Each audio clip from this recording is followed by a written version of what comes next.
X-Pac 12360. Featuring weekly news, insider commentary, and interviews with superstars, past and present from the world of pro wrestling. A new day is dawning for DX. And now, your host, Sean X-Pac Waltman. Welcome back to X-Pac 12360 right now. Joining me. Doesn't really need an introduction, but I'm going to give him one anyway. Johnny Mundo. Yeah. Hola. What an introduction that was. That's a good one. That's the Mayor anti-introduction compared to my former co-host, Christy Olsen. She knew all the nicknames, all the bells and whistles. She would spend, I don't know how long she would spend, man. Probably a half an hour just coming up with an intro for our guests. For me, if you look at my Wikipedia, Yeah. you could spend a half hour reading off all the former ring names and Shaman of Sexy, Ambassador of Abdominals, Guru of Greatness, Honcho of Hotness, all the fancy names I thought Lightning for myself. Kid, Kamikaze Kid, Cannonball Kid, Hard Luck Kid. So I can Yeah, really... this is going to be a good interview. That's what wrestlers do. We think of cool names for Right. ourselves. Actually, those were ones that somebody else thought up for me. That makes them cool. Every For time. me, I just thought of them on my own while I was driving from town to town, which is a little bit sadder. What about Johnny Nitro? That one was the original name that I got when I got moved up to Raw as Eric Bischoff's apprentice, Right. in honor of former WCW manager Eric Bischoff. Oh, yeah. And obviously named after the flagship show, Oh yeah. Monday Nitro. Every once in a while, actually, this happened. This happened yesterday. People come up to me and they're like, "Hey, just wanted to let you know I really loved your work in WCW," and I don't even correct them. And I'm like, technically, like, I was nowhere close to even being in WCW. Just Johnny Nitro, I think, confuses I think people. that's what did it. Oh, for I'm sure. almost positive. That's like someone tweeting you the other day, like, I loved it when you kicked Marty Jannetty through the barbershop window and WrestleMania 12. Yeah. You're like, yeah, man, it I was love amazing. that. I had a great time doing those things. Yes, I did. I shamelessly take credit for stuff. Totally. Why not, right? If they bring it up. Well, I almost gave you credit for being WWE World Champion because I could have sworn that during your run you had it. Let's just pretend like I did. Yeah. Thanks. Yeah, WWE World Champion. Well, I remember- I was close. I never got it though. Yeah, well, I mean, I remember you were right in the mix because there was a pay-per-view that I saw you and I think Cena and some other people were in a cage match, and it was in Tampa. That was one of my last shows. Man, I think must have been 2011. Yeah, And it was. That it was was the night. It was the night that they killed Saddam Hussein. Yeah. And that's right. And then Cena cut that crazy promo just off the top of his head at the end of the show. Yeah. Saddam has been compromised to a permanent end. And I was like, man, who Follow can think of that. that? I was like, just like in the middle of the match, he thought to say that. So politically correct. What a talker. That match, I think it was Extreme Rules, me, Miz, Cena in a cage. That was one of the last matches I had before I left to get neck surgery in 2011. And after that match, I was already had pretty nervy. I couldn't really use my arm very well. Your right side. Yeah. What level? Did you have a fusion? No, I got lucky. It had a cracked vertebrae, but it wasn't in the central spinal column. wow. So they just had to go in and pull the piece out, Okay. which in the grand scheme of neck injuries is not bad at all. It could be way worse. Oh, Let's just yeah. Put it that way. I had to sit home I think I was home for four months. And yeah, you're right. Fusion, you're out for about a year. Yeah, I was close to a year. I was out Right. 5 Yeah. and 6. I fused, and my fifth vertebrae was cracked, like you're talking about. Yeah. But it wasn't near the spinal cord, and so what's a broken neck, and sounds like something catastrophic, and it was very serious. Right. Isn't like I'll take a neck surgery over a low back surgery any day of the week. Any day of the week. This is a wrestling conversation. Right? Yeah. Hey, same here. I think I've never had a severe low back problem, but the few times that I've thrown out my back or had like a little pre-herniated disc or something down there, it's enough to make me want to sit on the couch or lay on the couch and not move all day. You haven't been hurt that much in your career, have you? I've been relatively lucky. Yeah. When I did my neck then in 2011 was probably the worst. Like torn. I've had both knees scoped a couple times, just meniscus tears, not a big deal. Torn MCL on my left and a bunch of ankle problems, but nothing serious. Nothing serious. Yeah. I mean, in the comparatively speaking, I mean, I feel like I'm really lucky. If you think about all the crazy things you've jumped off, then you're really lucky. Well, And you know what?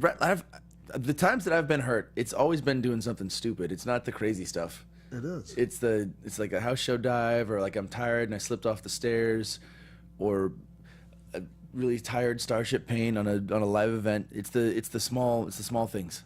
Oh yeah. As far as injuries go, oh crap! I just had the biggest brain fart in the history of the world, man. I call that wrestler Holy brain. crap. I got dude. A lot of times I call that wrestler brain. What? You had your knee surgeries because you wrestled amateur. So did Yeah. that because when you could watch your athletics and your acrobatics, you couldn't even tell that your knees are messed up at all. So when you tried out for Tough Enough, was that ever brought up? No, I had a couple, both my knees scoped from high school and collegiate wrestling, but I had one of them scoped again after I'd moved up, and my MCL I did in 2006, and then I like fully tore it in 2007, a year later. But when I got my knee scoped at UC Davis, it was just enough to bump me out of collegiate wrestling, and I stopped wrestling that 1 year, and then started doing gymnastics and thinking about pro wrestling, and it didn't really affect me. Oh no. Yeah. Well, when At you the were, time, it did, but did you do wrestling and gymnastics at the same time at all, or Not just really. started into the gymnastics afterwards? I was, I'm from Palos Verdes. Right. I went to high school up not too far from here. I was like identified as like the wrestling guy at Peninsula. I was wrestled all 4 years varsity, captain of the team, junior, senior year. When I was going to school, I only wanted to go to a school with a wrestling team. I thought I was going to be in the Olympics, and so Why wouldn't you think that? exactly that's the object. That's what you should think. Yeah. Yeah. And I was living in the dorms. I was like running every morning. I was not partying at all. And then like 2/3 of the way through my freshman year, I had a previously torn meniscus on my left, Yeah. and then I tore my right, and I needed both of them scoped that year, and it was enough to bump me off that track. And the next year is when I started doing gymnastics. When you got hurt and it sidetracked you from your wrestling, how'd that affect you mentally? In retrospect, it's probably the best thing that could have happened, but not in when it was in the moment at the time, it was huge. Yeah. Because when you go from having a goal of I'm going to be in the Olympics, or I'm going to be the best wrestler in the world, or whatever, however unrealistic it is compared to like what I had achieved at the time, it's how I identified myself. And when that was taken away, it was a big deal. I felt like there was a couple years where I was like kind of floating, trying to figure out like what to do with myself. Sure. Did you feel like that you had this dream and that the dream was it was taken from you? Yeah, absolutely. Well, I mean, that's why we need to keep on dreaming, man. Oh yeah, it's Right? but you gotta have enough dreams to Yeah. to carry you through to the next thing. Absolutely, man. And go ahead, Jimbo. I was Sorry. going to say, it seems like you do, because you got Out of Your Mind Fitness, you're making movies like Boone, you're still wrestling full time on top of that. So it seems like you always have plenty of irons in the fire. When I was in school, like at Davis, I had when I stopped wrestling, before I started going out for gymnastics and I started doing jiu-jitsu and wushu and breakdancing, I was spending like 6 hours every day at the rec hall training in all these weird disciplines. The main reason for that was I was a film major, and I wanted to do action movies. So I started making all these really weird short movies. Yeah. The Foot of Death was about a dude with a dangerous foot, and it was at Do the you time. do you have copies of that stuff? I have it. Did It's you bring on VHS. I wish I brought it. It's not good. Yeah, but that's what. Come on, man. Let us be the judge of that. I gotta dig it up. I have it on VHS, and it's on my to-do list. One of these days, I should upload it onto to YouTube just to get it out there. So being an action star, an action hero, whatever. Right. That's another one of your dreams, then, right? Oh yeah. So I mean, we can have more than one dream. Oh, yeah, More I than think- one I think dream at people a should. time, right? Absolutely. Yeah. And when I was growing up, I mean, the reason I wanted to start doing collegiate wrestling in the first place was because I watched wrestling all the time. Right. And me and my friends would watch wrestling at each other's houses. And then every Saturday and Sunday, it'd be like, as soon as wrestling's over, we're fighting in the front yard or the backyard. And it's not like a real fight. Sure. It's kind of like a work shoot, strong style. And the object is to get... UWF style. Exactly. Get someone in a Boston Crab or a camel clutch was usually the win. or a run-in by my friend's dad when he got pissed if someone hurt my friend's little brother. What were your? I mean, we can talk about wrestling all day long, but I want Right. to hear what your favorite action movies were back in the day when you were growing up. Yeah, man, I love action movies. Yeah. Bloodsport was one of the ones I watched over and over and over again. Predator and Terminator, loved those movies, but I couldn't watch them all the time because my parents didn't want me watching Predator and Terminator all the time because I was too young for it. I was too young for that. Did you like Jim Cotta? Do you remember that one? I watched it a lot of times. I can't say I ever loved it, but It was pretty bad. But I did like in that movie, The Foot of Death. We recreated the Jim Cotta scene where he gets in the pommel horse and he kicks everybody. There's a buddy of mine named Romeo, and he was crippled from the waist down, and so his legs were really short and bound together, but he still did pommel horse rings, the parallel bars, and his upper body was like, he was so strong. And we made him the main bad guy in our kung fu movie. Yeah. And we set almost just so we could do the Jim Cotta scene, where he threw his crutches down and got on the rock and like kicked everybody, and then started killing people with his crutches. Yeah, Jim Cotta. Man, that's cool that you know that. That was a cult classic. Yeah. Yeah. And you know what I was a big fan of? Do you ever remember this one called The Big Brawl? The Jackie Jackie Chan Chan. and all these different Yeah. wrestlers, like Ox Baker was in it, Yeah. Hardboiled Haggerty. Totally. Yeah, what a great movie, man. What was your favorite Jackie Chan flick? Because you love Jackie Chan. Rumble in the Bronx. Subjective. Sweet. That was the first one. That was playing at the theater not too far from my house. That was like close enough that we could skateboard. And me and my buddies like started. I don't know why we watched that movie like 5 weekends in a row, but we did. We'd like skateboard down there. We'd go to the liquor store and get Cactus coolers, and then hang out and drink sodas and go watch Rumble in the Bronx. That was here in the States. That was like almost the reintroduction of Jackie Chan after Cannonball Run and I forget what the other movie, Police Cop or Police Story or Super Cop, whatever they called them. Those movies. So Yeah. that was really his reintroduction to. And I thought it was his first time where he was really like Jackie Chan in a movie. Yeah. I mean, Rumble in the Bronx was a Jackie Chan movie, I think more so than Cannonball Run. Oh, for sure. I mean, it was Jackie doing Jackie stuff. Like he was doing kung fu, parkour, stunt fighting. Well, all the stuff that they learned in the Chinese opera school. Yeah. That's amazing, man. Yeah. I mean, I know we're getting off into we're not talking about No, wrestling man, here, let's but talk about it. people they don't understand. Like, okay, Chinese opera, come on, yeah, but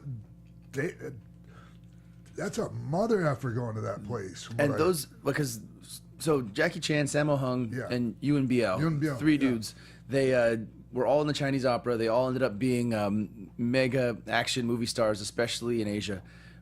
They were all, Sammo had a series here briefly, right? for a while, that martial law thing. Yeah, martial law. And I'd say he legitimately broke through. Jackie Chan broke through. Yuen Biao didn't break through internationally as much as the other two. But their story is they were like 3 orphans, I believe, Yeah. and they were all in the Chinese opera from the time they were like 4 years old, every day for 10 to 12 hours. Those dudes had to train dancing, kicking, plyometrics, stretching, like all day, every day. And it Insane turns amount you of discipline, right? it turns you into a machine. I mean, that's why the stuff that he was doing seems impossible for another human being. Sure. Absolutely. Yeah, and he did all his stunts. Do you do all your stunts? Yeah, there's a couple scenes in Boone where I had a Well, double. we haven't talked about Boone yet. Oh. So we want to just go ahead and bring that and talk about it now? Yeah, let's Because talk we about can talk about anything we want at any point we want here. Okay, So yeah. tell me. So you made a movie. Yeah, so I made a movie. It's called Boone the Bounty Hunter. I'm wearing the shirt right here. People. We're all repping these Boone Awesome shirts. Boone swag. I had to go look in the mirror to make sure I looked good in the shirt. before. Oh yeah, heck yeah. Yeah. I was really excited to be wearing Boone shirts and headbands with you today on the interview. We're like bookends here. Yeah. I'm a bandana guy now. Me too. I've been for years. I got it from you. I wore mine so long. It's. You remember, the story about my eyebrows? Yeah. Not to go up into the weeds here. Well, I've worn a bandana so long now. I got rid of my own eyebrows. Like the bandana has actually rubbed my real eyebrows off. So anyways, Someone should make a digress. bandana that has eyebrows someday. Honestly, I was painting them on with mascara earlier. Really? Yeah. They're back though. The eyebrows are back. Anyway, about the movie. Oh yeah. Okay. So this movie, Boone the Bounty Hunter, is about a reality show bounty hunter whose show is going to get canceled. So Boone decides to go after a real criminal in an effort to save his show. It's got me, Rampage Jackson, Osric Chow, Spencer Grammer, Kevin Sorbo, Lorenzo Lamas, Corbin Burnson. Corbin Burnson. Yeah, Right? From that's cool. from Major League. LA Don't you Yeah, know Major League. League? Yeah. Tales From from the LA Hood Law? is my favorite Yeah. movie that he's in. LA Yeah. Law. Hey, let's watch Yeah, we a got the trailer. yeah, let's watch a clip real quick. Okay. Oh wow. I need some help. You're making a huge mistake this time. This one's special. He says it's an easy score. I could use $1 million. Spencer Grammer. Is Quentin in this for quite a bit? We had him for 3 days. Hello, He's one of the muscles. I'm looking for a piece one of of the trash lead named Ryan Dow. bounty hunter group. Maverick Von Hog, over 116. Sweet action in here too, man. Where's the stairs? Jackie Chan inspired. I'm guessing you haven't seen my show. Jonathan Lipnicki from Jerry Maguire. I love that line. Yeah. Is that guy wearing a fanny pack as he's running? No, his pants are just falling down. Town, including the cops. I have a warehouse. Richard Tyson from Kindergarten Cop. Yeah.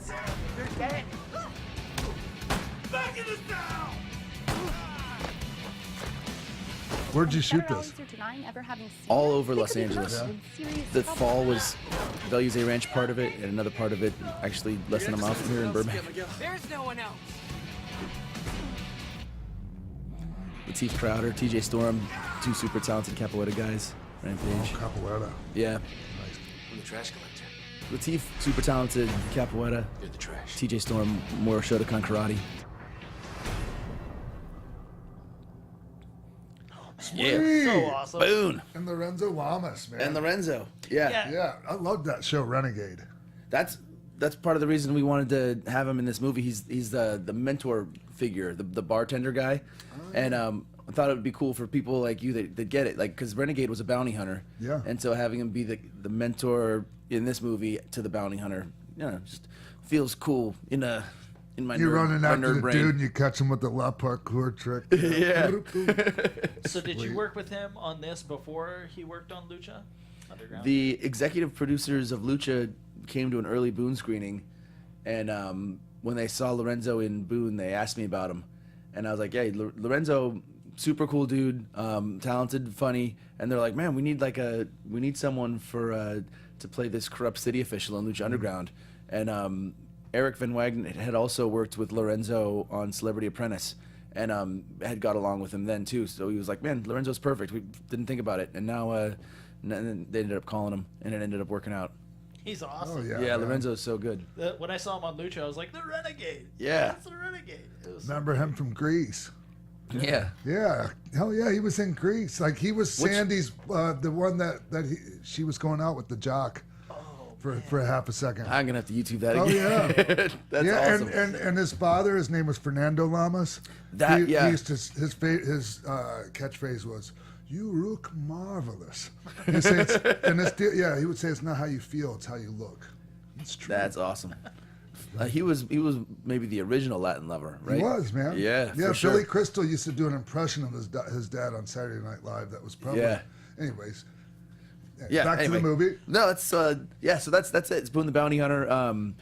I produced this movie. I've been working on it for about, I was gonna say 4 years, but 4.5 now.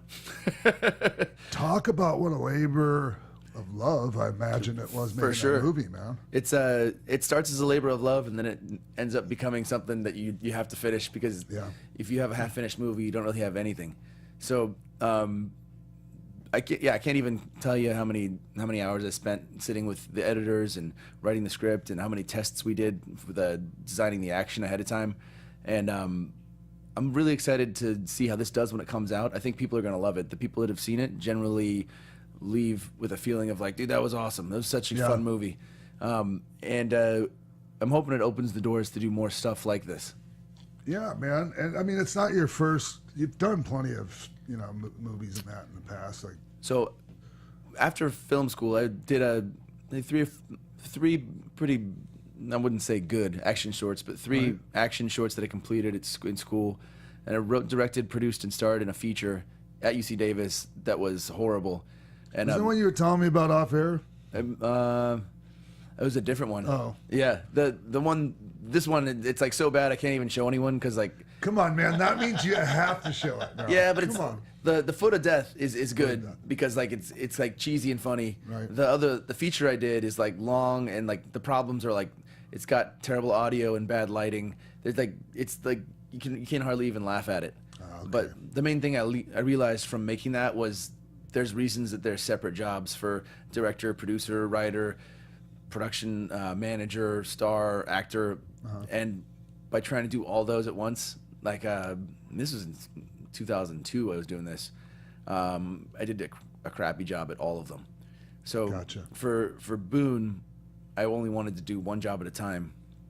So when I was writing it, I spent a couple years working with other writers and brainstorming ideas. And then I took off that hat when it was time to start casting and gearing up and finding money. And I would say I worked as a producer then. Then when we were shooting, I took that hat off and was just actors and doing stunts. And then when it was finished, we finished principal.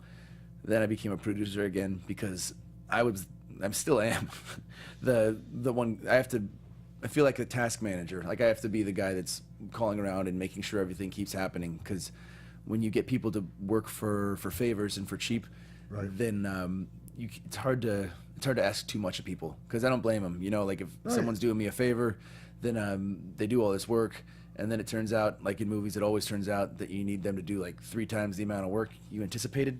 Sure, and you need tough. and you need them to get it done way quicker than they're probably getting it done. Yeah, because they have to. They're probably going to say like, "Well, I've got like a job I have a working this paid gig commercial." I'm doing too. Yeah. Yeah, exactly.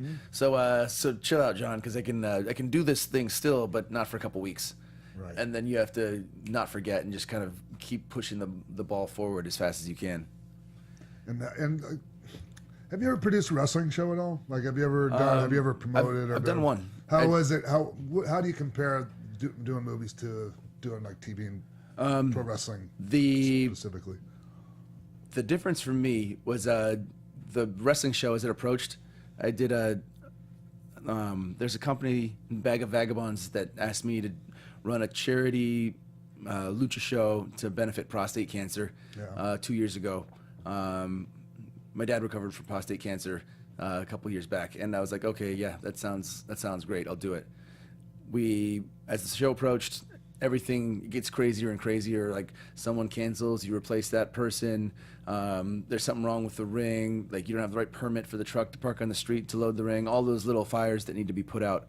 But when the wrestling show's over, it's over.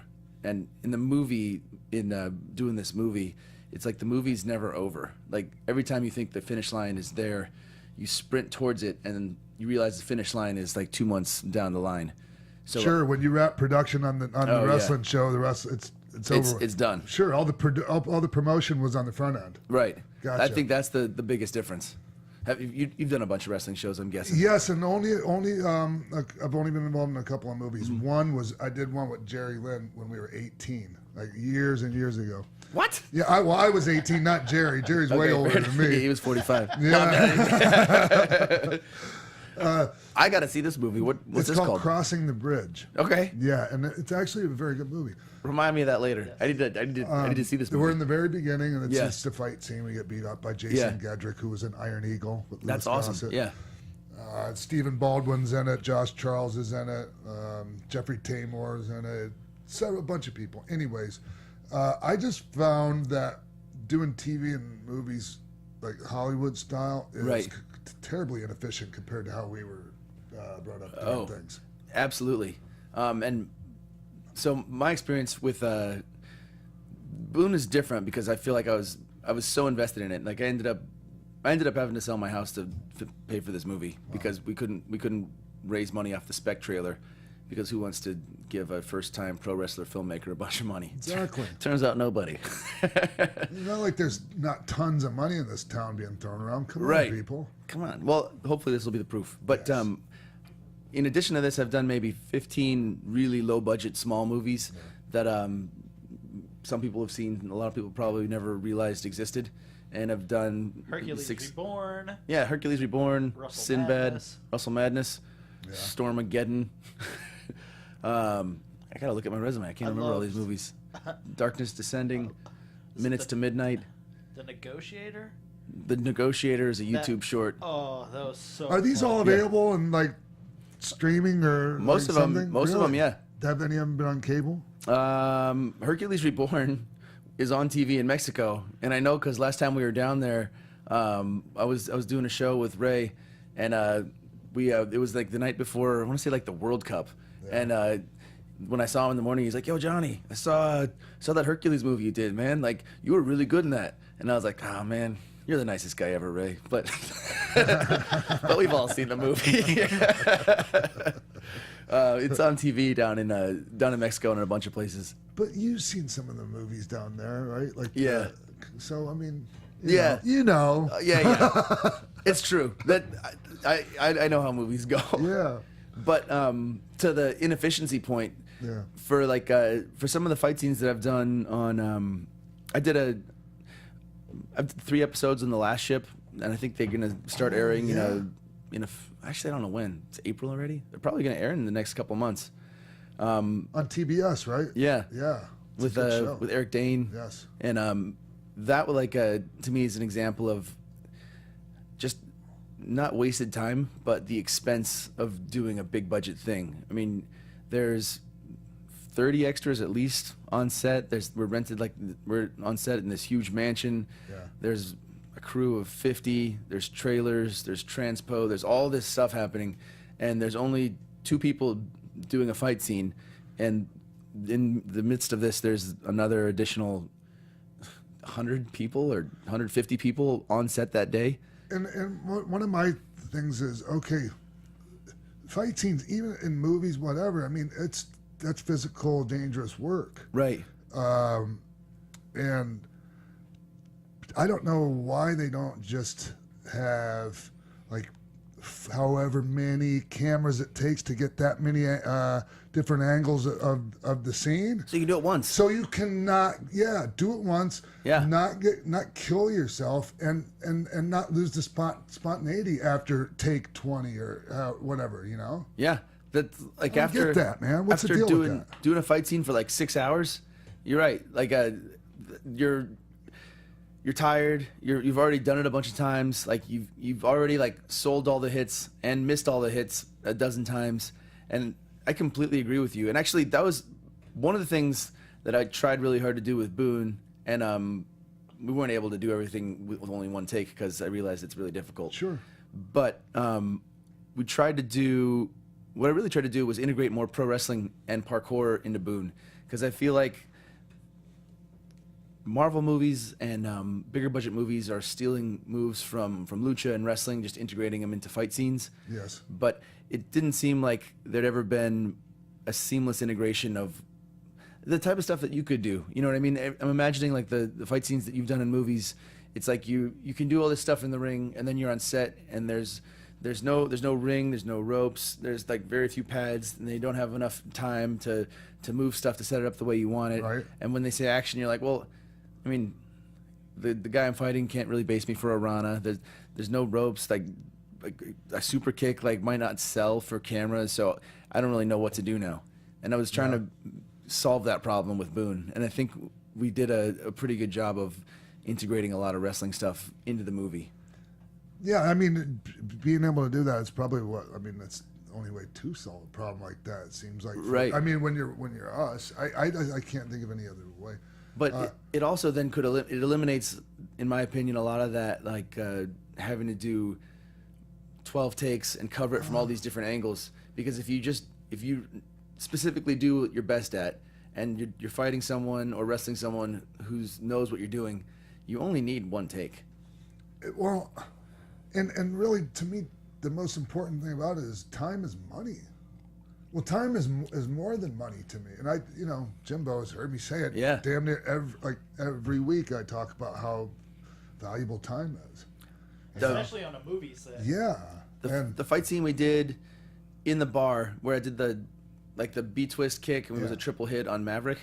That was Values A Ranch, and I want to say just that day with the production crew. Values A Ranch is expensive, and it's also one of those places where you rent the location and then they're like, you need a fire marshal on set, you need a water safety inspector, you need all these trailers, you need crafty. That one day of filming, I would guesstimate maybe $30K. I don't know, for just that one day. It was one of the most expensive days. So we're gonna be on this set. We have a scene to do with talking in the bar, and then we're gonna have maybe an hour to do a fight scene. And that was it. What it turned into was every time we hit a Canadian destroyer on a dude that's Fernando Owens, a wrestler who came I was going to say, how many wrestlers that maybe people aren't familiar with were involved in making this movie? I'd say a dozen. Oh yeah. Aaron Aguilera, Little Oh, Cholo. Aaron Aguilera, really? Yeah, he's in it. Oh, good. Yeah, he's in it. He gets shot. Aaron Aguilera will never, you'll never hear him cuss. Whenever he'll say the F word, he'll say fudge. Yeah, Yeah, it's funny, man. Big He's old cool, scary man. dude. Yeah. yeah, but with a stabbed heart of John gold. Cena. Yep. Yeah. But that's what it turned into. That last day when they're we're gonna have to leave. They have to clean up the set and pack out of here. And if you're they start to get into the penalty stuff where if you're not out by 10 p.m., every half hour is gonna cost an additional $1,000 or couple grand. So we're all right, that means we have until 10 p.m. and we have an hour now to fight this scene to shoot this fight scene that I probably spent 2 weeks choreographing and rehearsing and coming up with all these crazy ideas. And then it turned into move the camera, Canadian destroyer, do it again, okay, next, kick off the thing, falls over the bar, as fast as we could. And it ended up being a little frenetic, and we got what we could out of it. But time is money, you're right. Absolutely, man. That's so crazy. And just every time you go to, like you say, whenever we get tired, that's when we're gonna end up getting hurt. Yeah. So when we used to, I don't know about you, but you ever do a backstage fight, in WWE? Plenty, yeah. Did they ever make you do it take 2, take 3? That's 'Cause the worst. We would just say, we're not doing it. Yeah. You better get that shit done right the first time because we're just not doing it again. We should have done that because the first time, you're right, that's where everything's live and everyone's excited. Everyone's kicks are right in there. Everything looks good. Then take 2 and 3, everyone's it's hard enough to get the energy I've up already, when there's no crowd noise and, Right. you have to make that energy. You have to bring it yourself. You can't channel it. You can't suck it from the people. and you're cold. Yeah. Then you've just taken a bunch of bumps for no crowd reaction. Yeah. Yeah.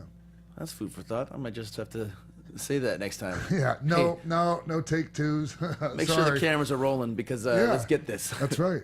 Well, do you have problems with shooting the backstage vignettes in Lucha Underground with situations like that where you need multiple takes and different angles? The backstage vignettes for Lucha are shot like a TV show with coverage in multiple takes. Oh, good. And it's always figuring. Not good. No. It's It is cool. what it is. That's how they do it. It is what it is. Yeah. Really, it's there's pros and cons to everything. Yeah. And that's been helping me a lot actually with conceiving of how to design action and how to shoot action the best.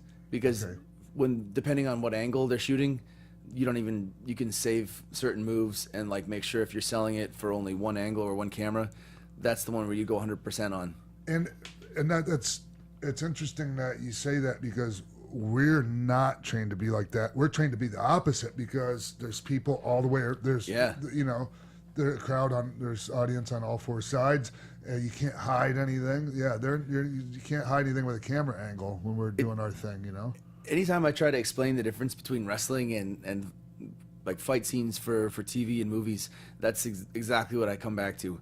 And it's easier. It's like a street magician versus a stage magician. Yeah, and it's easier in my opinion when you're wrestling to keep your energy up because it's you put everything into that 10, 20 minutes, 30, however long your match is. You become the character, you put everything into that, and when it's done, you go drink a beer. And TV and film is not like that. It's you're going to be there for 12 hours. so you better pace yourself. And at the end of the day, there's no like kick back and like let's have a beer and chop it up about what you've been up to for the last couple years. Sure. It's like you wrap and everyone's like, all right, call time. It's 6 a.m. tomorrow. That means we got an 8-hour turnaround, and everyone just goes and comes back. Is that how you feel when as far as working for Lucha Underground, like you're going and you're doing a TV show? Does it feel different than say like working for WWE, AAA, or whatever that has like a roster? You know what I mean? I know exactly what you mean, and no, yes and no. So the actual wrestling parts of Lucha, we'll do like 5 episodes per weekend. And Saturday, Sunday is wrestling pretty much just like how it is for any of those shows. Gotcha. It's live wrestling in front of a live crowd. There's no redos or changes or second takes. So when you're done with the weekend tapings, it's the same. It's like you're like, yeah, awesome, let's go home. The stuff you shoot during the week, coverage of the backstage vignettes and the backstage fight scenes, then that's more like TV and film. So those are the 12-hour days where you got to pace yourself? And they're not as bad with Lucha because, so say with that Hercules movie, if you're number 1 on the call sheet, you're going to be there for 12 hours every day. With Lucha, because there's so many characters, usually if you're only there for one scene or even 2 scenes, you're going to be in and out in 3 hours or 4 hours for 1, 6 hours for 2. Yeah. So they're a little bit better about protecting everyone's time. And when you're doing the matches for Lucha Underground, it's all strictly live to tape. There's never been anything where they've gone back and reshot it in front of the people. They haven't done any reshoots. They edit them though. Okay. So they'll like it's kind of like when SmackDown was taped. Yeah. Like they'll chop stuff out sometimes, and sometimes it's frustrating. Well, there's the match I had against Cage in a Cage. I did a knee flip spiral tap off the top of the cage, Okay. which is like, it was crazy basically. And it was so fast you kind of missed it. And the next like second later they cut and we're both standing up running a spot. Oh, okay. And like I watched it back and I was like, and you know that you didn't do it that way. no, we sold it. We sold it for like a full minute and we were getting like a "This is awesome" chant. Like all that got chopped. Do you figure that's people editing that don't really know wrestling? I think it's 2 things. A People that kind of know wrestling that don't understand how important it is to me, because when I'm doing stuff like that, I make sure to sell it, because that's otherwise what's the point of anything. But they're also doing an hour-long TV show, so they're like, okay, we've got Mundo and Cage in this cage match. We need to fit 25 minutes now into 17 minutes so we can fit it into our show. And then they chop accordingly. They chop it up, and then you look like you're selling. Yeah, exactly. Yeah. You dealt with that with Wrestling Society X. It was big time, because we were half an hour, right? And really had people editing our shows that didn't know or I don't think really cared about wrestling. So yeah, it was a lot of what you're talking about. That's why I can relate totally. Yeah, and they do know, like, and I mean, even like, because I know Krista Joseph supervises a lot of the cuts, and he knows really well. I think it's just he's probably making impossible decisions a lot of times. Yeah. Like if you got an hour and a half of stuff to stuff into a 42-minute long TV show, like you have to make it work and move on, and that's the necessary evil of hour-long TV. Like you finish an episode and then you move on. Yeah. Well, have you talked to El Rey about like having Boone on the El Rey Network, or maybe you hosting, like, because they do the Kung Both Fu of those movies and showing all your old Kung Fu movies, like Kung Food? For Kung Food, I also Kung Food, a movie about a Kung Fu master who runs a fast food restaurant. Hey, I have to bring that too. I have, and Boone on the El Rey Network is a definite possibility. We're both interested. As far as like the way the windows of exploitation for feature-length movies go, it's about figuring out which window would make the most sense for both sides. Hosting, I've already hosted a couple things for El Rey. Like I got to host Roadhouse, which is pretty cool. Really? Yeah, and that's really just like you sit in the studio and you're like, Terry Funk, go to hell, Peckerhead, or when he threw the guy out of the bar, and Patrick Swayze. Are you doing kind of like director's cut, like voiceover? Nah, it's more like when they come back from commercial. Gotcha, yeah, You're yeah. like you're on camera for like 10 seconds. You're like, welcome back to Roadhouse. I'm Johnny Mundo. Keep watching El Rey, and then they play more movie, that kind of thing. Yeah. But I'm excited about working with El Rey on a lot of stuff like that. I would be excited about working with Robert Rodriguez just in general. I mean, I think that Yeah, guy's he's the brilliant, man, dude. He was one of the guys for sure in film school that I was like, I want to make a movie like El Mariachi for $7,000, and it goes worldwide and blows up to over, I don't know, X millions of dollars in gross box office and video. But he's a really cool dude. His band Chingon played. Chingon, yeah. on one of the Their episodes. version of Malagueña Salirosa is amazing, best, dude. man. Yeah. Unbelievable. The way that the guy's pipes when he sings that, I can't believe he can, like, the lungs on that guy. Right. Is what I'm trying to say. I get out of breath Holy walking up the stairs shiz. sometimes, and that guy, right? Man. And you know what was kind of a surprising fit, but a good one? Mark Burnett. Because Yeah. we know Mark Burnett, he's done like the Bible, Epic Bible series, things like Yeah. that. He's a kind of, And all he's a those religious reality guy. shows like Survivor, But Amazing Survivor, Race, yeah. and Celebrity Apprentice.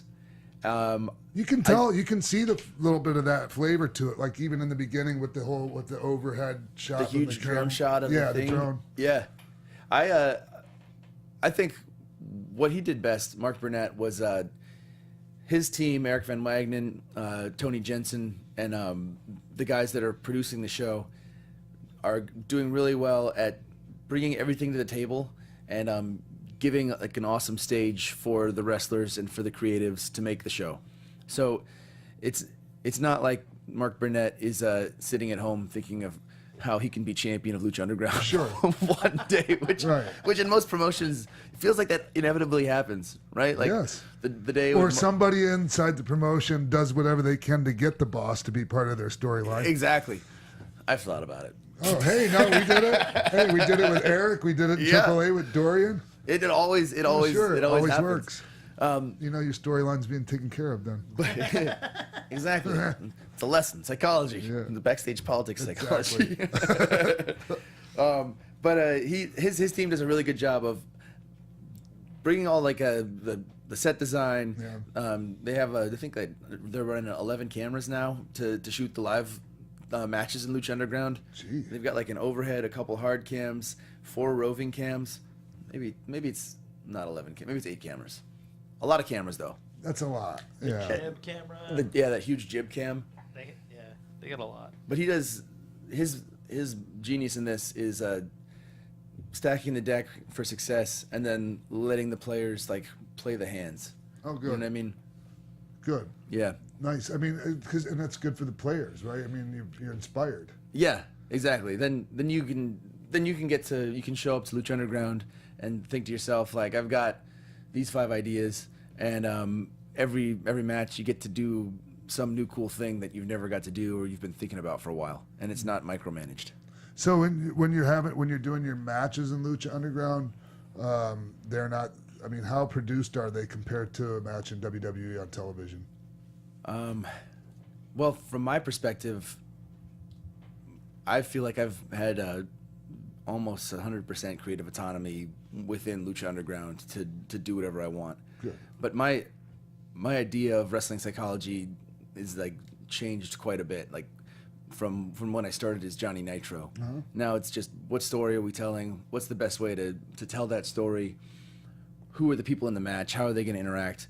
And so I'm really thinking about the business of the match and telling that story. With WWE, especially when I first started, I needed somebody to tell me that maybe head spinning on a Matt Capitelli or Bob Holly's stomach is a bad idea. And that was funny, actually. I had this move I wanted to do. It was called the Intestinizer. I thought it was going to revolutionize the business. It's just you head spin on someone's stomach, and it was one of the first, like those first genius ideas you have, and no one really liked it except when I started feuding with Jeff. He's like, "Yeah, man, you can do whatever you want," and I started. Jeff Hardy, yeah, of course. He's down for anything. Yeah.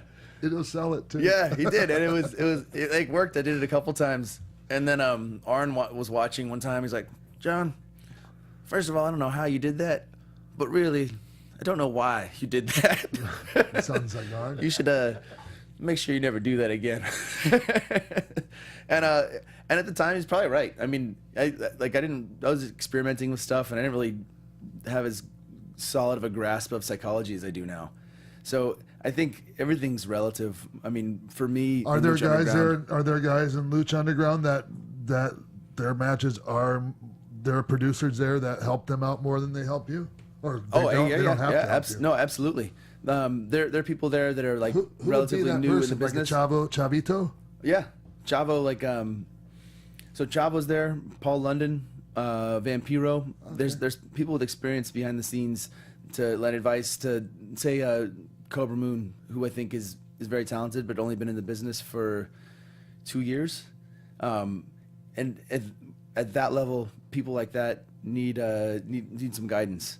Right. And I think that's where it's relative. I mean, when I was 2 years in, if I'm gonna have a match on Raw, they better help Johnny Nitro. Sure. Make sure he doesn't stink the joint up. Sure. Yeah. Yeah, I get that. I just think that we need to also be allowed to go out there and sink or swim a little bit on our own. And even if it's live on TV, man, that was part of the whole, I mean, the whole concept of Raw was just something like that back That's originally when it were originally, anything can happen, screw ups, anything, Yeah. That's what Raw was all about. And it's just, it seems like that part, only the name is left. Yeah, I totally agree. It's funny. Raw, Well, produced, very heavily produced. Yeah, Monday Night it's Raw. too adulterated for me. Yeah. Like, I mean, it's a great show. Right. It's obviously like the most watched wrestling show in the world. Yeah. But I that's one of the reasons I left was because I started to feel like I was always having all these ideas, and like every week I'd pitch something like, I want to have a tanning bed match with Sheamus. Loser Yes. gets locked in a tanning bed. No, and I understand why that would be a no. I want to have a porta potty match with The Miz. To win, you have to close someone in the porta potty and knock it over. We Were tease these it. real ideas? Oh, I pitched these. I pitched all these ideas, and it makes sense why you couldn't do them. But on some level, like when I There's left, been some really silly, crazy things that they've done that I'm sure people thought were ridiculous ideas. When porta they potty thought- match, I'm telling sure, you, they could have gotten over. I think it would. You could've. tease it the whole show. Yes. Everyone's using the porta potty. They have the spotlight on the thing. Exactly. Yeah, but Who do you pitch these to? Do you get to Vince with these? Do you make it to Vince with They these, didn't- or is there someone in between that These has didn't go. I pitched the tanning bed idea to Vince. Uh-huh. And he laughed at it, and I don't even know if he thought I was 100% serious. But Oh, very good. Sheamus is pale. I wanted him to come out looking like Brother Love, covered in that red stuff. But like Brian Gewirtz, Dave Kapoor. That was that dye that they used to cover pistachios with, I think. Oh, was it? Yeah. Anyways, I never knew what that was. I don't know. It wasn't. It was just a really bad joke on No, my no. behalf. I'm gonna go see if it works now. I'm gonna get that pistachio dye. Maybe overdose on whatever that stuff is. Agent Red or something. So, go ahead. I just killed the flow with the pistachio joke, man. It's so good. Devastating. Maybe it's one of those jokes that just gets funnier now. Maybe. Long we We'll wait. have to keep going back to that Pistachios. pistachio. thing. Yeah. So do you have as much creative control of what your character does and says in Lucha? Did you get to come up with Worldwide Underground and Slamtown and all that stuff? So wrestling is always going to be a collaboration. The Worldwide Underground, like the group of us, me, Taya, PJ Black, Jack Evans, were together, and there was a time where we were all trying to come up with names. Yeah. Man, I have a list somewhere of like 20 ridiculous names, and at the end of the day, like I think Stryker coined Worldwide Underground because we were debuting and we hadn't settled on a name yet, and he just picked one that he liked. And sometimes in wrestling, that's what happens. Yeah. Like if you don't think of your name in time and you don't pick it, you're doing a TV taping and you got to call your group something. As far as Slamtown, Slamtown was something I made up, and it's a joke that I've got with a buddy of mine, Ryan. It's from like another movie that we're working on together called Diablo Steel. It's a topic for a later podcast. Yeah. But Slamtown was my idea. Singing the song of Slamtown was something that I've wanted to do ever since I saw HBK sing his own theme music. Yeah. And I think Raw is a collaboration too. It just, for me, my position with Lucha means everyone listens to me more than they did when I was John Morrison. Sure. And how is it working with, okay, Jack Evans and I, we used to live in the same house together. Really? Yeah, down in Mexico City. Dude, we got to send him a Taya lived picture. there too. Yeah, she told me She lived that. in my room. Yeah, she told me like you'd already been there for a while, right? When Yes. when she moved in, and that was a crazy story. She got signed by WWE, and then they changed their minds, so she kind of like started quitting her job and told all her friends she was going to Florida, and then they called her out of the blue after that happened and said they didn't want her anymore. So she just went to Mexico instead because she kind of had already like made up her mind that she was going on this journey to be a pro wrestler, and she showed up at your house. Yes, she did. Jack lived there too. Yeah. And we had a great time down there. I I mean, love I had Jack. some tough times in Mexico, don't get me wrong, but I had some Right. amazing times down there. And Jack was part of a lot of them. He's crazy, man. He'll fight a buzzsaw and give it the first 2 rounds. Yeah. I stole that from Yeah. Gordon Soley. It's a good one. Yeah. I'm gonna have to recycle that. Yeah, I grew up with Gordon Soley, so I have a whole just book Fucking full of Gordon nice. Soley cliches. Bag Oh, full yeah. of Gordon Soley. That's awesome. Yeah, but Jack Evans, another guy I saw like him- you, like incredibly flexible and doesn't get hurt. I mean, He- not that you don't get hurt, but you know what I'm but saying. he like his like the stuff he can do is I can't do half the stuff that Jack does. I've never seen anyone move like Jack. No. He's ridiculous. I saw him on Saturday, and he's still doing all the same Sure. backflips, twists. He did he did half his match with a cigarette in his mouth in Chicago on Saturday, and I was just by the virtue of the fact that it didn't break or fall out of his mouth, I was like, that was just impressive. Or that, That was- he that was smokes so impressive. Or that he smokes 4 packs of them a day and never blows up in the ring. That too. Yeah, yeah. How does he afford? Well, I can see how he affords that in Mexico. Mexican He'd go cigarettes. broke here. Yeah. There's no Yeah. tax. Oh God, I smoked like a chimney in Mexico. Oh. Yeah, everyone does. Yeah. Everyone does. I think All- it's just part of the culture, right? Like is. the They're $1 a pack or something like that. I love it when you come back. You come back from a show in to the locker room in AAA after the show. Half the time there's no water, there's no showers. All there is No shower. is Forget this. Don't even yeah. just get that out of There's- your mind. There's no water. There's no shower. Everyone in the locker room is smoking, and there's usually tequila and sometimes beer. Yeah, Like- and other things I'm not going to tell Right. you about. Yeah, but I know what you mean. Yeah. Exactly. So it's a there's no choice. Yeah. It's a different kind of culture. Is it hard for you to go there with the persona of being like the American that does lucha better than the lucha guys? No, that's the best reason to go down there. Exactly. I mean, and also everyone. It's like a built-in gimmick. If I come out to Born in the USA, immediate heat in anywhere. The Mega Champion now, Latino Americano Champion, and Crucero Mundial. So I've got all the championships. Hashtag Mexicutioner. Mexicutioner. When I come out, it makes every match super fun and easy because the story is so built in, and also it's free for me to do. It's not the type of heel gimmick where I have to limit what I do, because no matter what I do, I'm gonna get heat. But you can actually, that's the one thing I like about wrestling down there is you can actually be a heel Yeah, and work. You can work like a heel and like, right. yeah, and get really polished as one down there. Yeah, absolutely. And they're also like the biggest shows that I do are down there now. Yeah. We've got a show, St. Louis Portosi, on Wednesday, San in Luis 2 days. Potosí. Hometown of Alberto El That's Patron. And last show I did there was in Monterey, and all these shows you're drawing between like 5,000 and 15,000 people. That's right. Because they're their TV tapings, which is crazy to me when you compare that with independent wrestling shows in the United States. I mean, the only companies you compare that type of attendance to really are WWE and maybe New Japan. Sure, and that's not in the United States. So I Right. mean, really, we're only getting WWE drawing anything like that in North America. I think people underestimate how many homes get AAA and watch it. Well, I tell a lot of people this.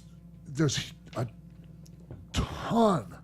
Okay, WWE is immensely popular in Mexico, but a lot of people don't understand that there's a certain amount of the population there that just doesn't get WWE because they don't have cable television. Yeah. And so the only thing they do get is AAA. And even if they do get WWE, they can't afford a WWE ticket. Yeah, okay? that's the other thing. That's a good point. The only tickets that are really within range of them getting are AAA or CMLL or right, a or, lucha or show. independent promotions out So there. there's a crossover in fans, but a lot of them are separate. When I first went there, Johnny, a lot of people had no clue who I was. So I had to work to get over. I couldn't work like I was already over. And there's a huge difference, man. Huge difference. You have to work harder. Damn right. You have to work man. so much harder. Yeah, no, absolutely. I think I had come fresh enough, and maybe they changed the WWE deals so people did know who I was. Yeah. And now the gimmick that I'm doing down there, like it's so built in that if anyone comes out in Mexico City to Born in the USA with an American flag and the title, like the place is gonna hate you. Sure. So it's we used to use the same formula when I was there too. yeah, right. It's like it's a no-brainer. It's always funny when they ask, will you say call the Mexican people all these different things? And I'm like, man, if I say it, it just seems like it's gonna be too racist. Oh no, but that's what they. That's what they tell you to would say, right? Here, they would hand me like a bag of flour tortillas, and they say, "Here, throw these to the crowd when you go out there." Right. And I'd do it, and they'd start. Oh my god. They I'd get so mad. super hot and throw them back. Yeah. And that's it's so funny because I always think I hope people know this is a show. No, man. I was just No, gonna ask have you that. never gotten any scraps down there with the people? Because I've been. I think it's changing. It's been changing because I feel like I get mega heat, and afterwards, usually people just want me to take pictures. Yeah. There's been a couple times where so this is a difference between AAA and WWE. I was wrestling Ray in One of the Piedras Negras, differences. and one of the Anyway, differences. sorry. Some dude in the first row threw a can of beer at me. It hit me in the back and fell down, and I was kind of standing close to him. And WWE, that guy would again been kicked out. But this is Piedras Negras. So what I did was It's a border town, right? it's a border town. Yeah.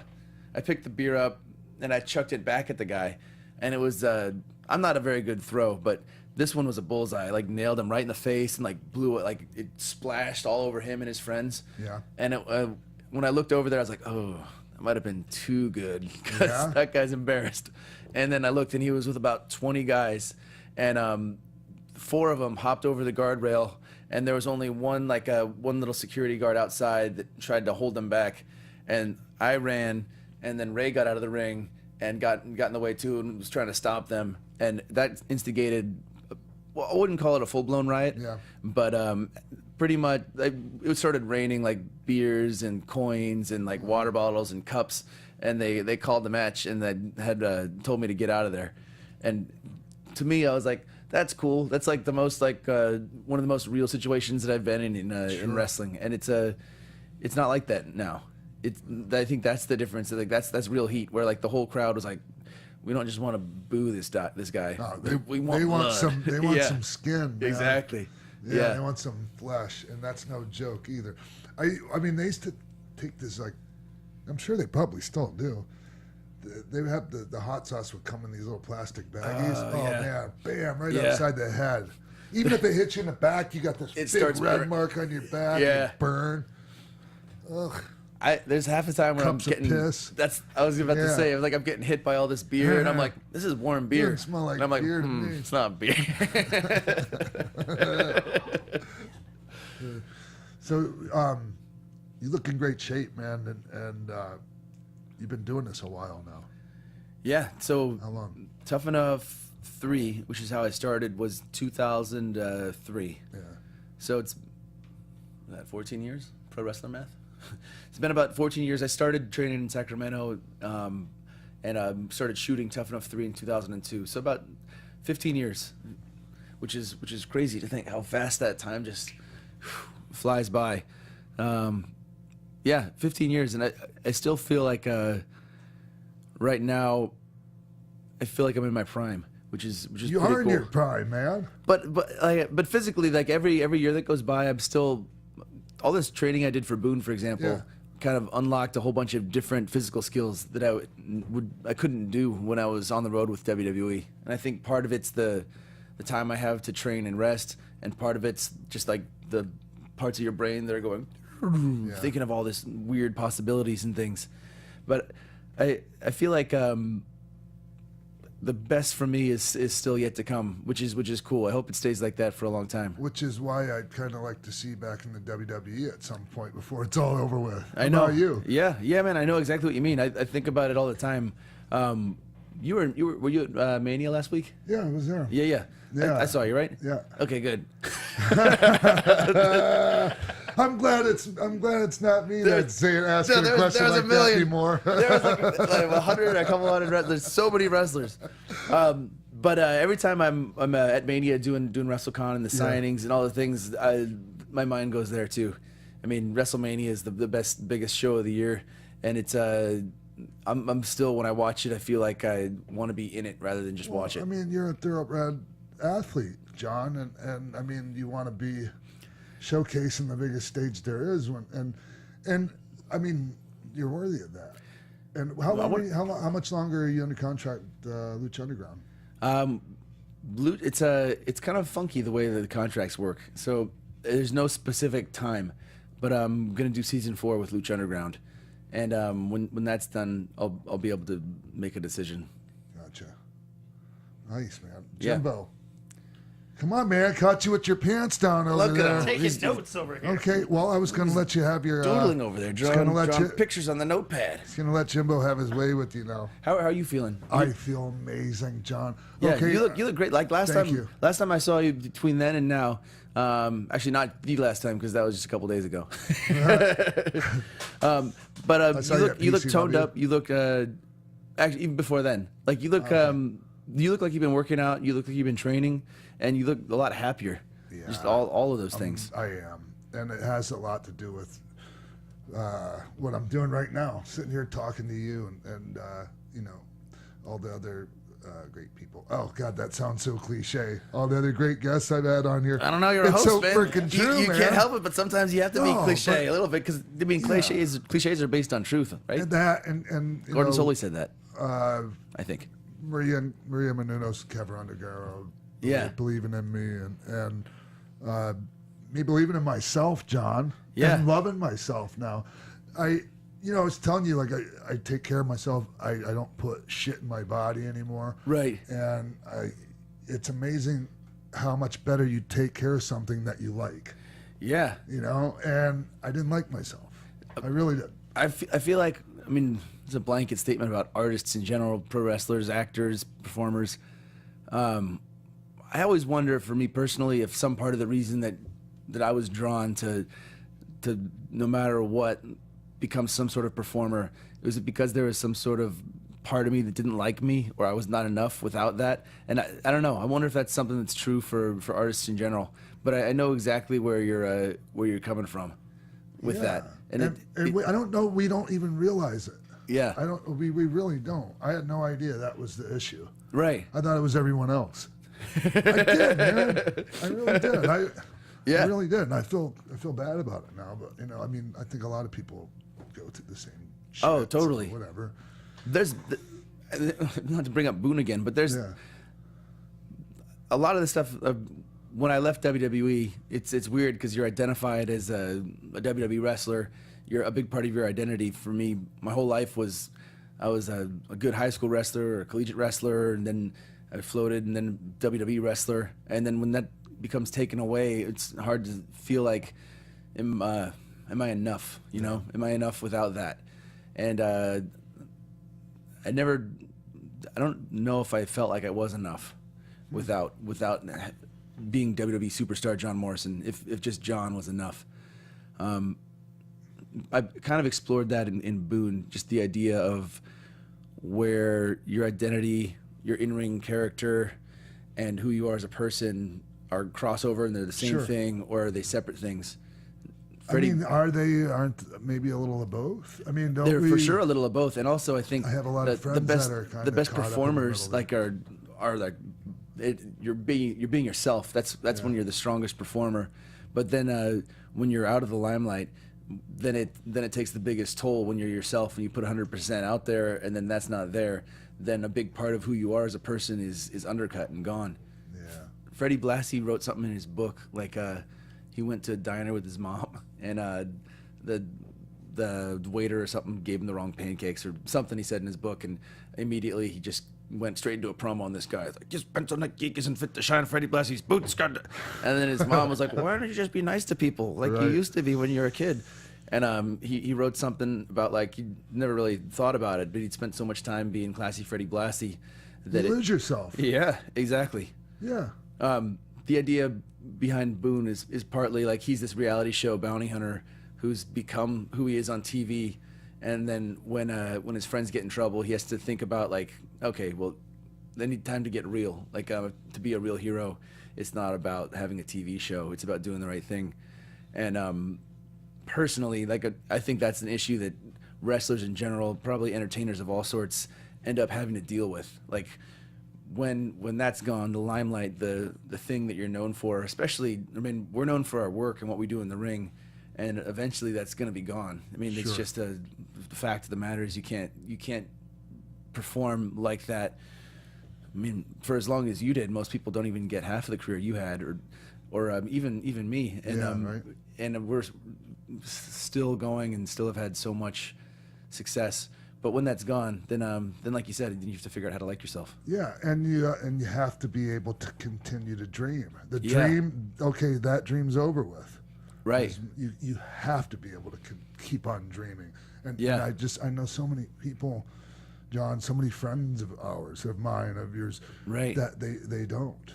They don't, man, and it's just over with, and it's like they're done living. It's just they're waiting to die, a lot of them, man. It's really sad. Absolutely, man, and I know exactly what you're talking about, and I don't know what to do about it.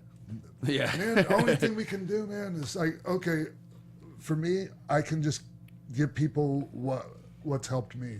Get out of the darkness I was in, and that's all I can give them. And I think you doing you is the best the best thing. Yeah, man. For sure. Being our best selves helps other people more than anything. Yeah, absolutely. Yeah. Because it's inspiring. It's cool. Dude, it's when I saw you at PCW, it was cool. Because I was like, dude, X-Pac looks healthy, looks happy. He's like a whole different guy. Yeah, I've never been like this in my adult life. Yeah. In my whole adult life. Even during my my successful years, my most successful years, I was always carrying around all this shit, you know? Right. So I sometimes I wonder what I could have done had I, gotten rid of it all earlier, but why do that? Why we can't do that? What ifs only Bullshit. set yourself up for more disappointment. So, Jimbo, I know you're chomping at the bit over there, man. Well, with all this inspiring, like, motivational talk, I want to know, have you ever thought of, like, working with DDP and maybe doing, like, an out-of-your-mind yoga? Were you here when I was talking about that, like, earlier? No, why? Yeah. I talked to Dally yesterday about it. I wouldn't say like an out of your mind yoga, but I was gonna go, and I still haven't checked out his performance center or his place in Atlanta.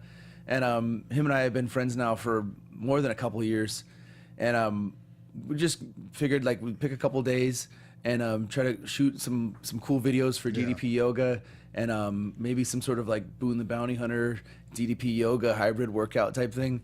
But the idea was to just go and think of something cool to do together, with the idea that, like, regardless of what either one of us gets out of it, it'll be a cool experience. It will be. Yeah. And anytime you do something with Dallas, like, come on, man, just being around Dally is.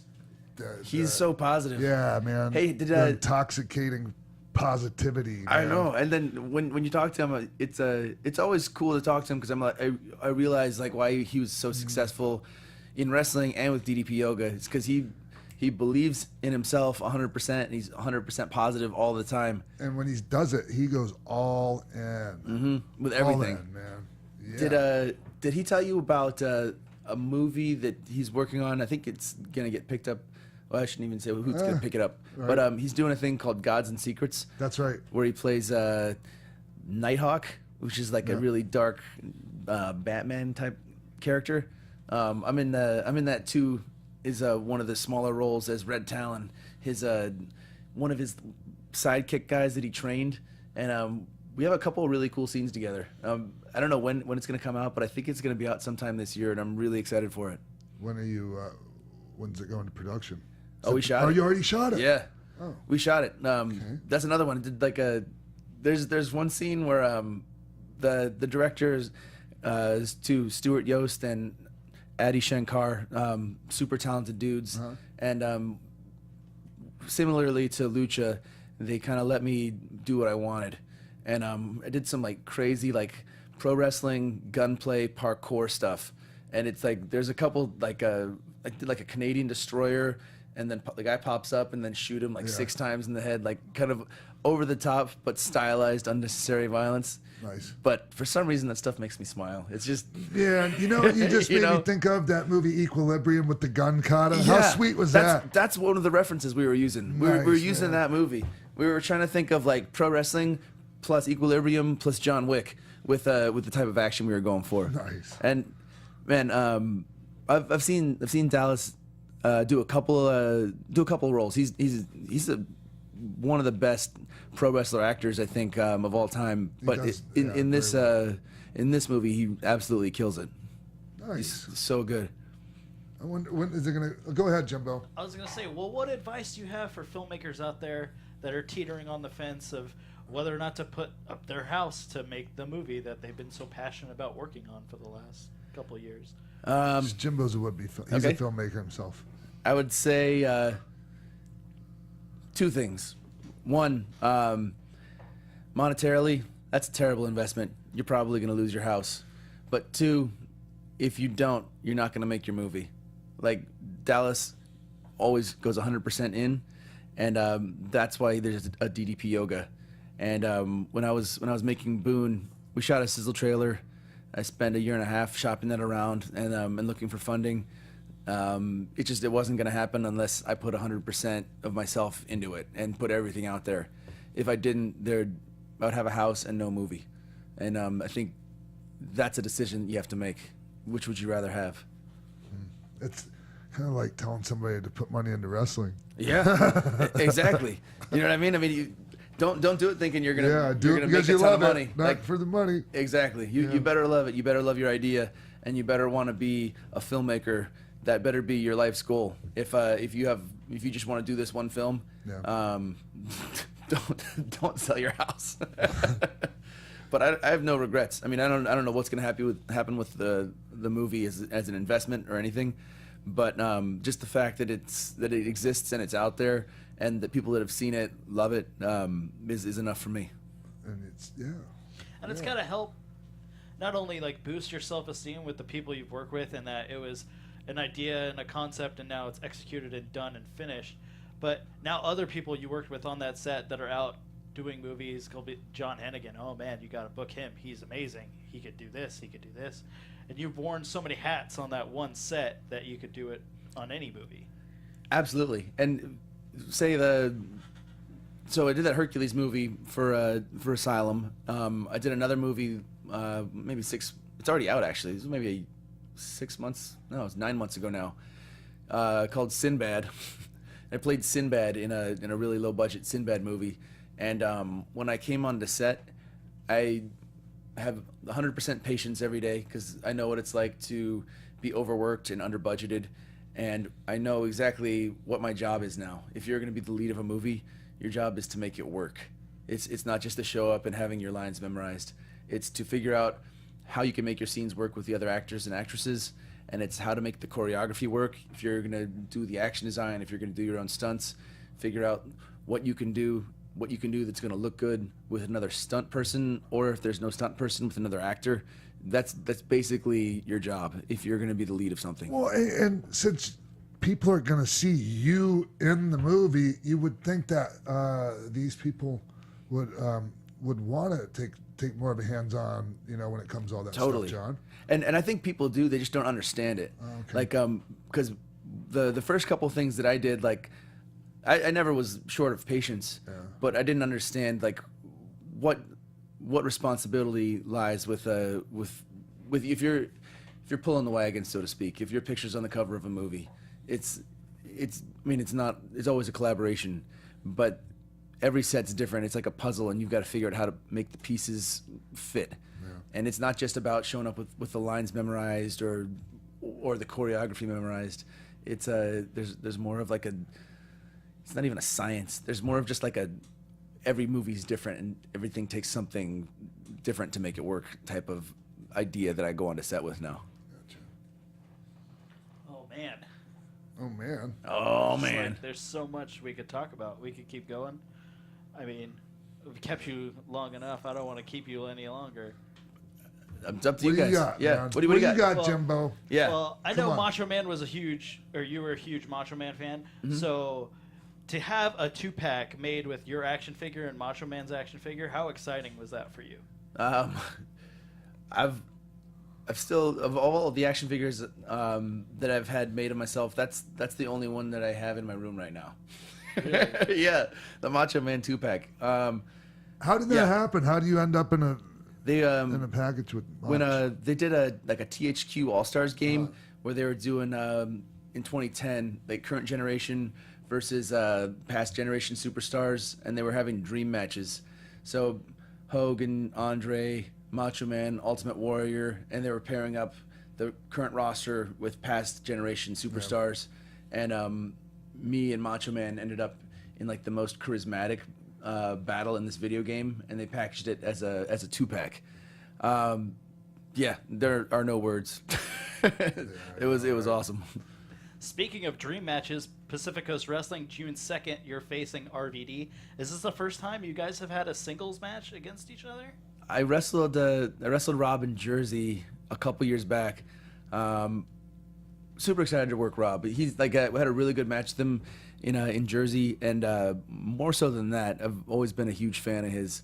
When I got to WWE, man, it was maybe, I don't know, when I was coming up around house shows like 2004 or 5, he was one of the people that always you never could get any heat with Rob. Like Right. he would come up to you and say like what's up, and then he would always be really positive and encouraging, and I've always felt that from him, that like he was never about like the business or the politics. He's just always doing his own thing. He's always happy. He's never threatened by others. Like, Yeah. yeah. He never was like when you show up, like sometimes like the guys in the roster are like, oh shit, the OVW guys are gonna come up and they're gonna take someone's spot and blah blah blah. No, Rob never would ever think like that. He's just like, hey, how are you, man? Like if you need any advice, like I'm here. I'll just be over there stretching. Just hit me up if you need anything ever. Anyway, aside from that, big fan of his work from even back in ECW. It was when one of the first times I saw Rob was the stuff he was doing in ECW, and being able to work him in Jersey was awesome. And I think the show that we got coming up in PCW is really exciting because what's happening with independent wrestling just worldwide, I think it's blowing up and it's getting bigger. And in Southern California now, we've got Lucha Underground, we've got PWG, we've got PCW, we've got UIPW, we've got tons and tons of federations, and PCW is gaining a ton of momentum. And then, you go up to the Bay Area, you have, Yeah. that stuff APW. going. Yeah. APW and Hood Slam. big time And wrestling. John, from when you first started how desolate the independent scene was out here on the West Coast. Yeah, I mean, especially. So I went to college at UC Davis, and I trained in Sacramento, Supreme Pro Wrestling. I trained for a little while with Donovan Morgan and Mike Modest. Oh yeah, When Mike Modest for they sure. they split off from APW and formed Pro Wrestling Iron. This is like 2002, and it was nowhere near the thing that it is now. Now, wrestling is just really hot right now, and PCW is becoming bigger and bigger. And I think it's something that, I mean, they're drawing 800 people per show. I mean, if it continues the way that it's going and it turns into 1,000 or 1,200 people per show, they're selling out.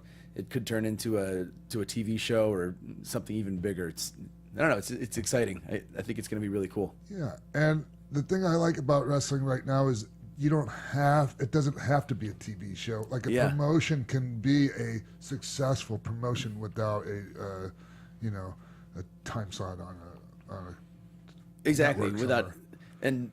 and also for me, it's kind of cool that PCW just started running that building in Wilmington. Yes. And when I came, I said that I grew up like not even 10 minutes from there, like right in San Pedro.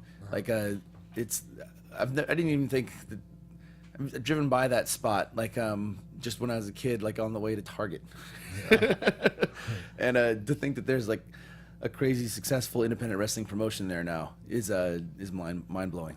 To think that it's going to sell out so people can see you wrestle Rob Van Dam in the main event at the next show. Yeah, It's it's nuts. You've been experiencing, you've been wrestling on independent shows around the country. Like you've noticed it's gotten healthier everywhere, right? Big time. Yeah. It's crazy in the UK right now.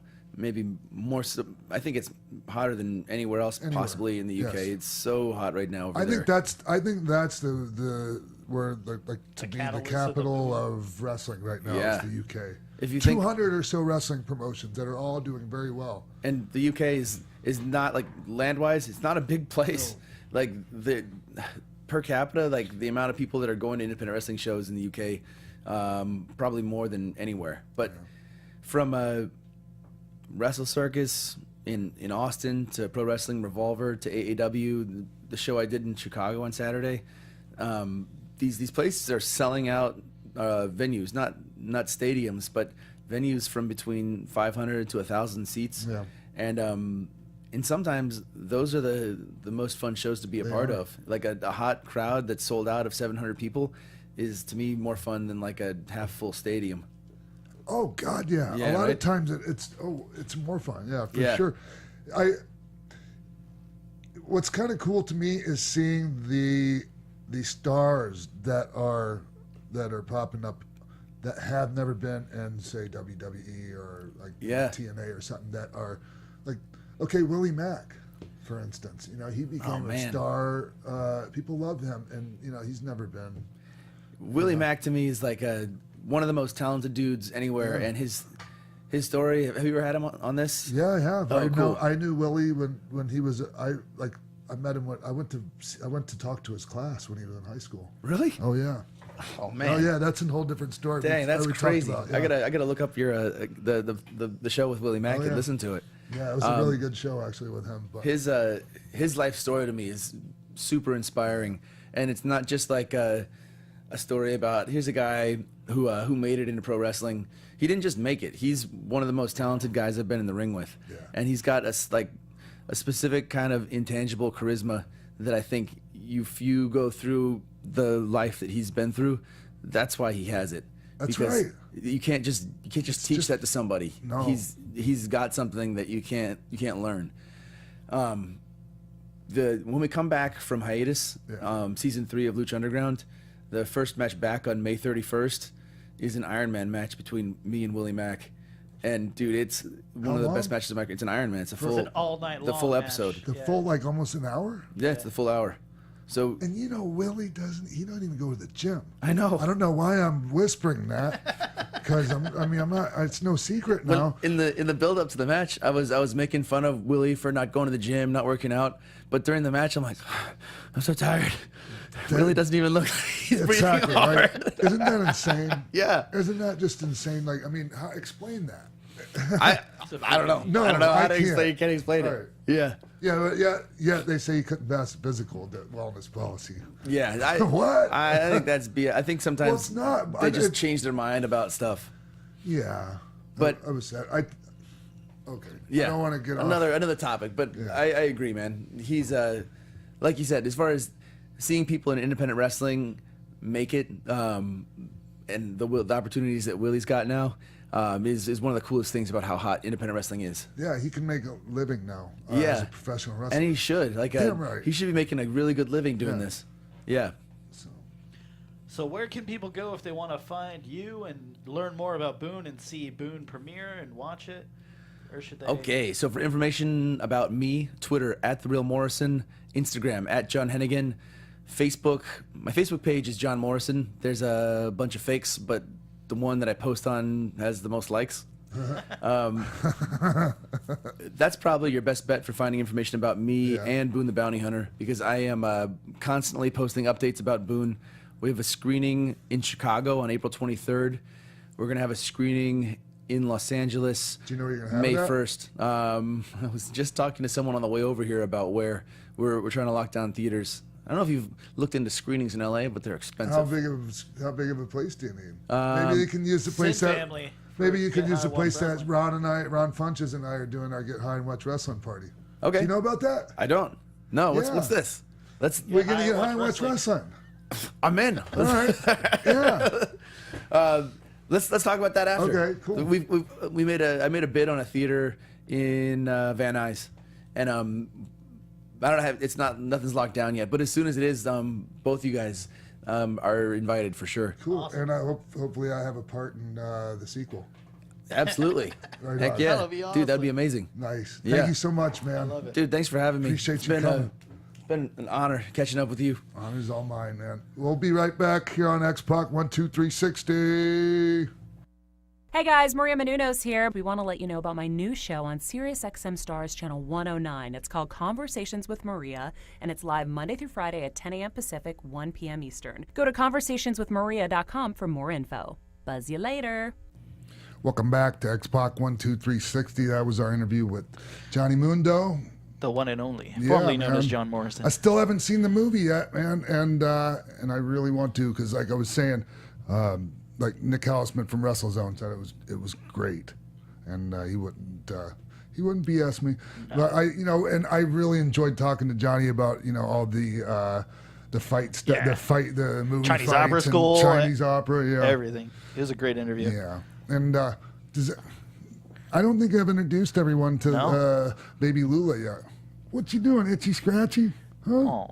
Anyways, we rescued her on Thursday. Stephen Lemieux from here at AfterBuzz and Kevin Undergaro came and helped, and she was just wandering in the streets, delirious, almost getting hit by cars on Balboa Avenue and Balboa Boulevard. Sorry. Anyways, her poor little jaw is broken permanently. She can't close her mouth, or she's blind in one eye, and just I've never seen a dog more abused personally. It's just so heartbreaking. It just. Whew.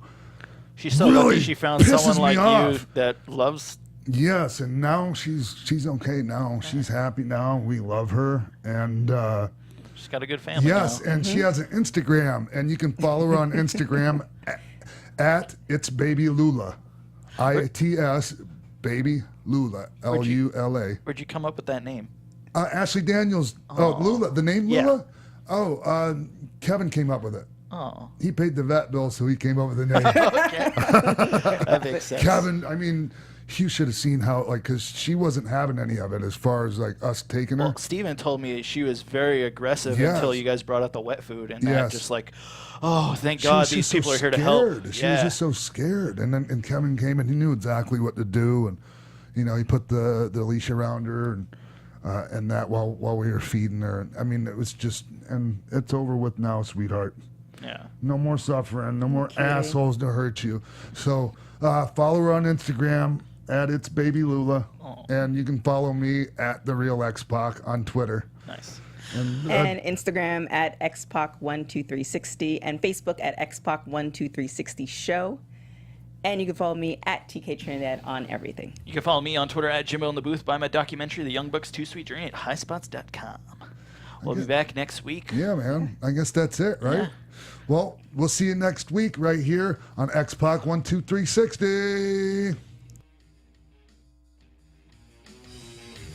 From executive producers Maria Menounos, Phil Svitek, Kevin Undergaro, show producer Jimbo Frank, managing editor of AfterBuzz Wrestling Christy Olson, and managing producer of AfterBuzz Wrestling Mark Bidonica, and the entire X-Pac 12360 staff, we would like to thank you for tuning in. Feel free to like us on Facebook, rate and comment on iTunes and YouTube. Follow X-Pac on Twitter at TheRealXpac, and email us at xpac12360show@gmail.com. This has been a presentation of the AfterBuzz TV Network. Buzz you later.